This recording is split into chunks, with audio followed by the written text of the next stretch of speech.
Boston College, Virginia Tech. Virginia Tech 3-point home favorites, 46 the total in this one. I ain't laying 3 with Virginia Tech. I mean, I know they're trying to bounce back. It was a disheartening loss against Old Dominion, and really it was a kind of an unfortunate loss for Virginia Tech because they actually outgained Old Dominion. They did a lot of things. They moved the ball at times. They actually shut down Hayden Wolf and the Old Dominion offense much of that game. But again, Old Dominion gets a blocked kick return for a touchdown, helping their cause in that game. There was a lot of special teams breakdowns and miscues for Virginia Tech that ended up going against them in that game and contributed to that upset loss that they suffered against Old Dominion. They do look like they're going to have a pretty solid defense this season because their defense, I thought, even in defeat last week, 20-17, played well. Old Dominion got the fumble recovery touchdown. Like I said, they got some short fields to work with. Really, the only time Old Dominion's offense fluidly moved the football down the field was the time when Virginia Tech couldn't afford it to happen. And that was the game-winning drive in the final couple minutes of the fourth quarter. They finally put a really good drive together, Old Dominion, and that was enough to get the win. But when you look at the box score, 19-14 first downs for Virginia Tech. They outgained Old Dominion, 344 yards, just 245 for Old Dominion.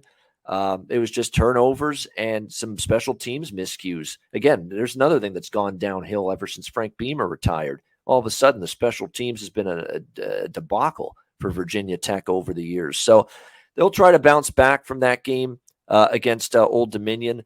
I don't think it'll be easy. Now, Boston College off a tough loss for them. They were in control most of the game against Rutgers. They let it slip late. Rutgers puts a drive together and ends up getting the victory, 22-21 over Boston College. BC 9-point favorites. They lose outright.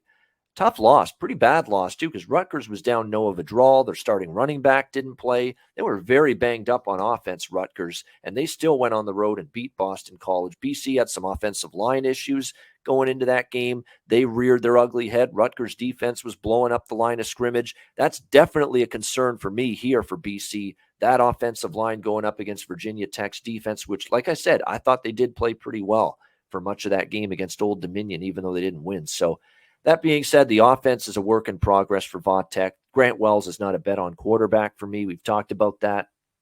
He makes too many mistakes. We saw it again last week against Old Dominion. Way too many mistakes from the Marshall transfer, Grant Wells. So I lean to Boston College +3, and I would think this game probably stays under the total. Rutgers, Boston College went under the total last week. Virginia Tech, Old Dominion went under the total last week. This total 46. I think it's probably a lower scoring game here as well. BC and Virginia Tech. Connor, what do you think? Yeah, I lean under here as well. The thing is, BC, are you kidding me? Nothing in the second half. I mean, they were up, 21-15 and just zero in that second half. Hats off to Rutgers. I think there's a little value with Boston College. I mean, Tech's always good at home, and basically they're saying, this is a pick 'em, you get the 3 points at home here. This is a game I don't want to look to bet on. Like you said, I'd lean under. You talked about Wells. Holy shit. I mean, he had, 4 picks and a fumble. They had 14 penalties. I mean, it was horrible. 5 of 16. Third down, I put that down last night. Like, this team is not very good right now. And if you have Wells at quarterback, I don't think you're going to be very good. So, yeah, I'd look under here.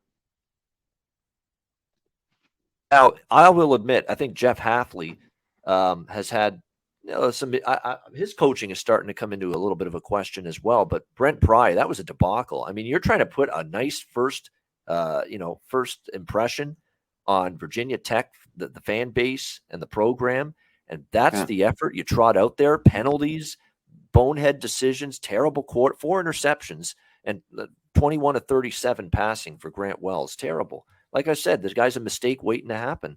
I saw it too many times at Marshall. I'll take Phil Jerkovic to make that extra. Now, he struggled again down the stretch, Jerkovic, but again, the O-line was an impediment to them. I still will take Jerkovic at the quarterback spot any day of the week over Grant Wells. That could end up being the difference here. So, like I said, BC and the under would be the lean for me in this one, and Connor seems to like that under as well. All right.